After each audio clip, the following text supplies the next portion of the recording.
طيب الحياة بحبنا للدعوة لله رب العالمين تطيب. أسعد قلوبا بالهداية والتقى وانر طريقي كي أراه يطيق كي أراه يطيق. بسم الله الرحمن الرحيم. الحمد لله رب العالمين، والصلاة والسلام على أشرف الأنبياء والمرسلين نبينا محمد وعلى آله وصحبه أجمعين. Chers frères, chères sœurs, assalamu alaikum wa rahmatullahi wa barakatuh.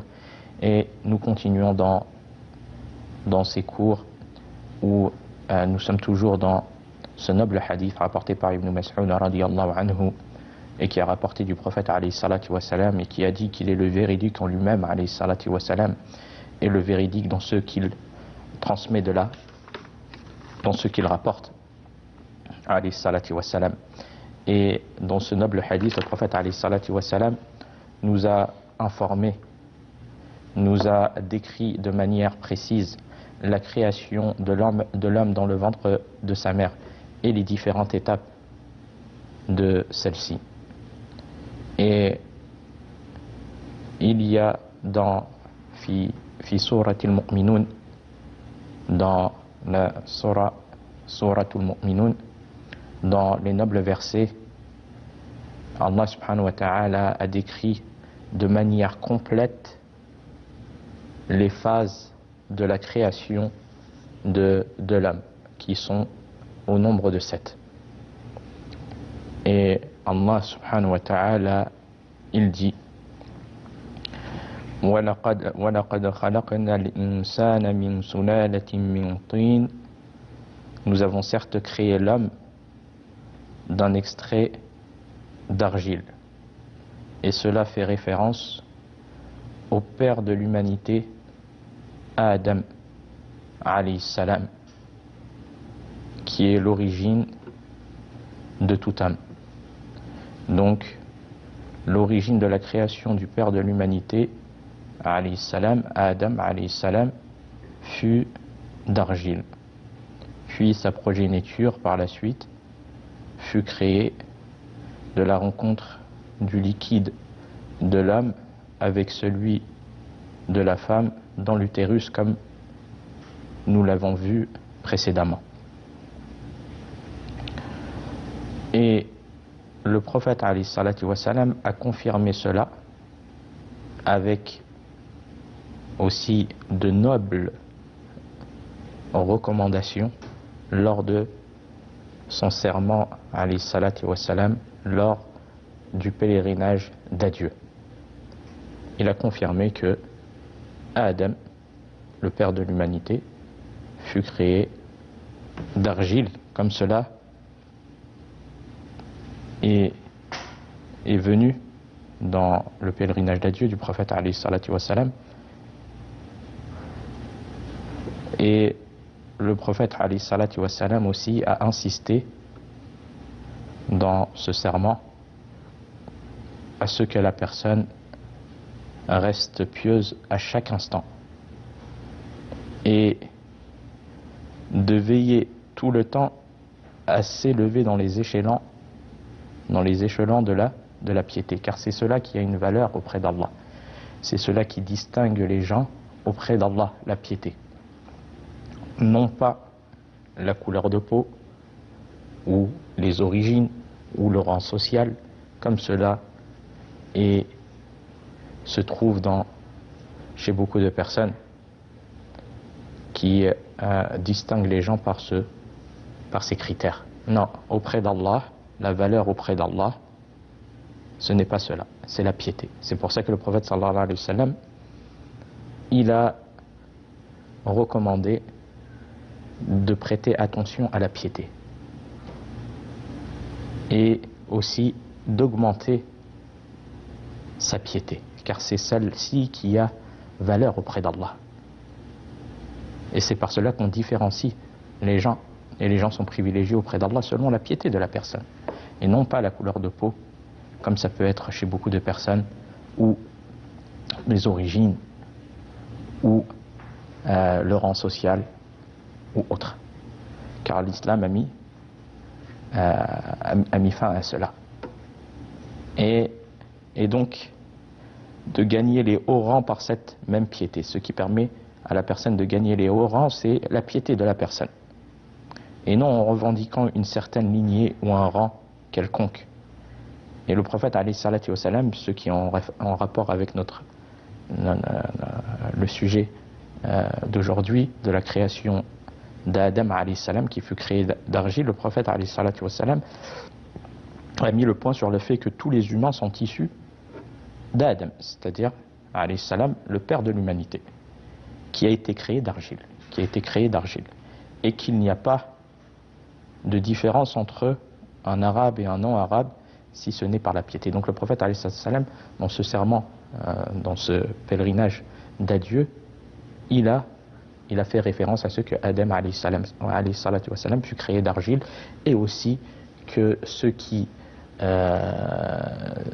différencie les uns des autres, ce n'est pas le rang social, la couleur de peau ou les origines, mais la piété. C'est elle qui a valeur auprès d'Allah. Et les rangs auprès d'Allah sont selon la piété de la personne.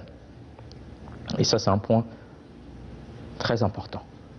On peut voir par exemple une personne qui a un faible rang social. Il y en a une personne qui est éboueur par exemple. Mais auprès d'Allah, il a un haut rang de sa piété, de sa crainte auprès d'Allah subhanahu wa ta'ala. Donc, il est important aux musulmans de se remémorer cela et de prendre ces recommandations que le prophète alayhi salatu wa salam a données lors de son pèlerinage d'adieu alayhi salatu wa salam, comme l'imam Ahmed rapporte dans son musnad que le prophète alayhi salatu wa salam a dit: ô gens, sachez que votre Seigneur est unique et que votre Père est unique. Sachez qu'il n'y a aucune différence entre un arabe et un non-arabe.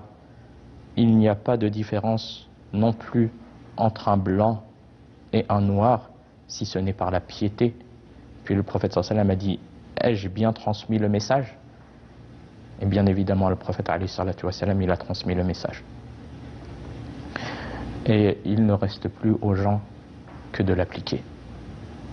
Et donc, dans ce verset de Surat Al-Mu'minun, Allah Azza wa Jalla dit: وَلَقَدْ خَلَقْنَا الْإِنسَانَ مِنْ سُلَالَةٍ مِنْ طِينٍ. Nous avons certes créé l'homme d'un extrait d'argile, et nous avons expliqué que cela fait référence au père de l'humanité, à Adam alayhi salatu wa salam.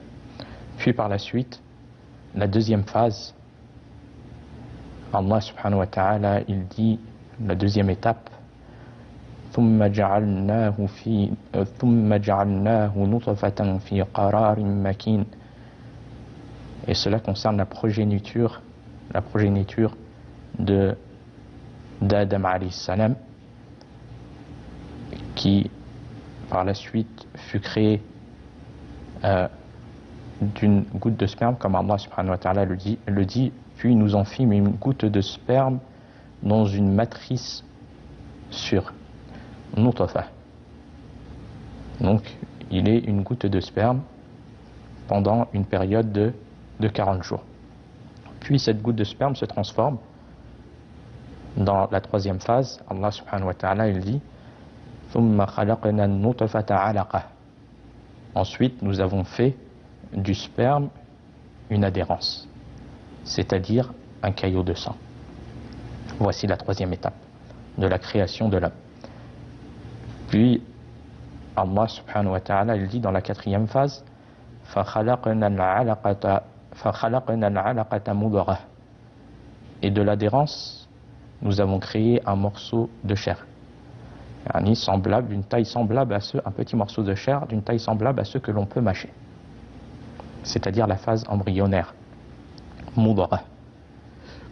Puis par la suite, Allah subhanahu wa ta'ala décrit la suite de la création de l'homme dans le ventre de sa mère. Dans la cinquième phase, Allah subhanahu wa ta'ala, il dit: فَخَلَقْنَا الْمُضْغَةَ عِظَامًا. Allah azza wa jalla, lui, puis de ce morceau de chair, de ce morceau de chair qui est fragile.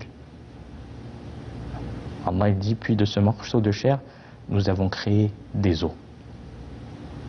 Ça devient des os solides par la grâce d'Allah subhanahu wa ta'ala. Donc ce morceau de chair, Allah subhanahu wa ta'ala, il dit, nous avons créé, puis de ce morceau de chair, nous avons créé des os. Donc il commence à prendre forme.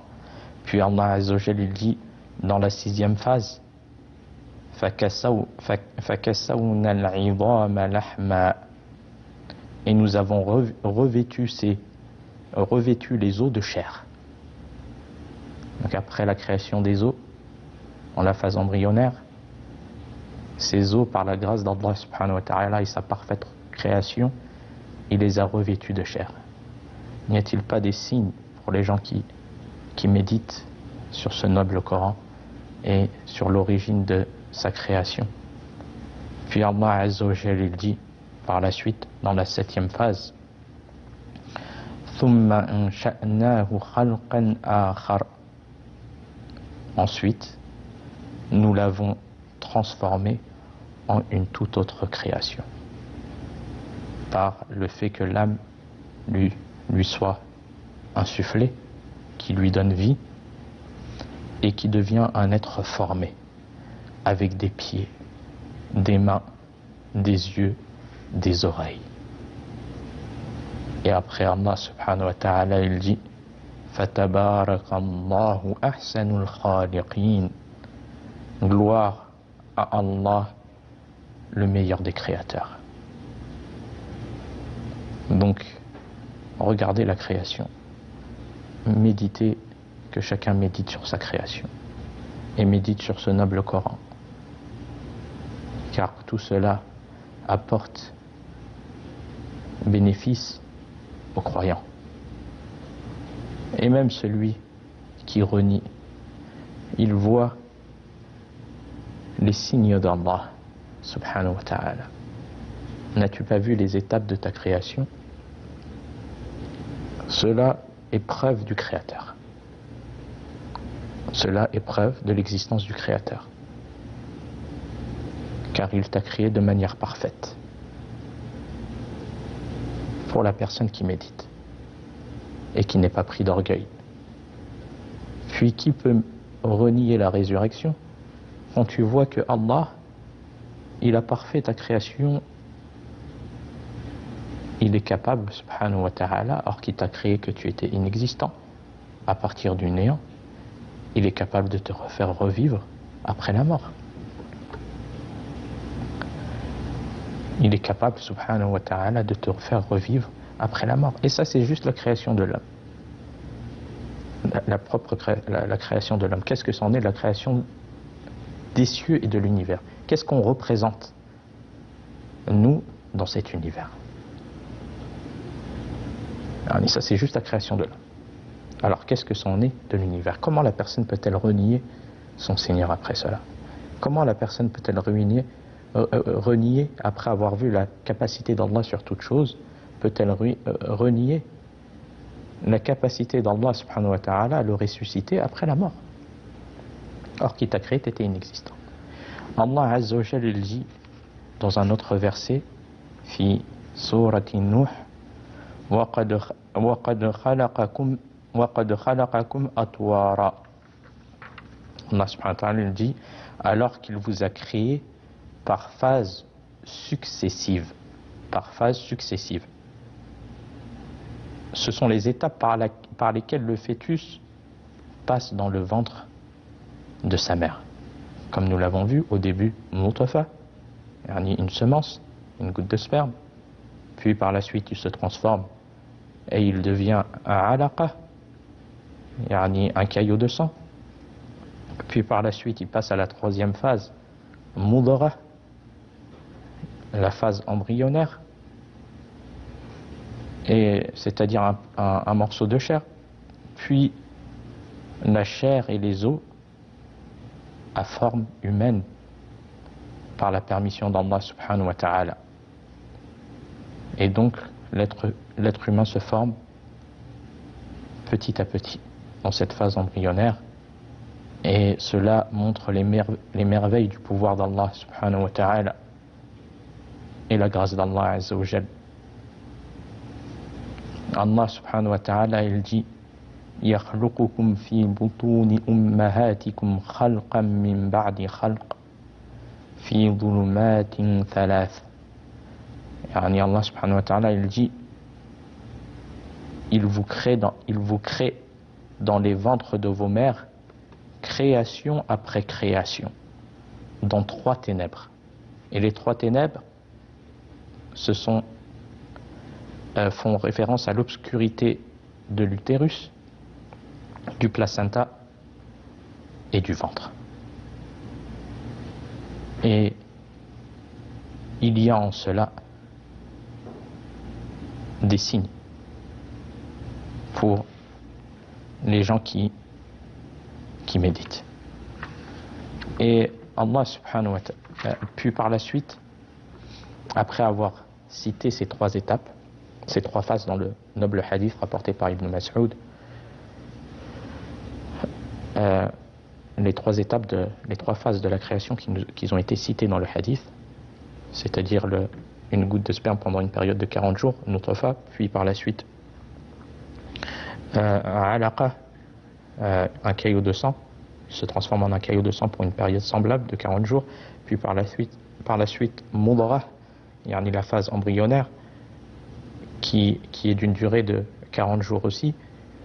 Et quand c'est 120 jours, c'est-à-dire que le terme arrive et complété à 120 jours, c'est-à-dire d'une période de 4 mois, eh bien, l'ange est envoyé par ordre d'Allah subhanahu wa ta'ala. Et une fois qu'il a complété son terme de 120 jours, l'ange est envoyé, l'ange chargé des fœtus,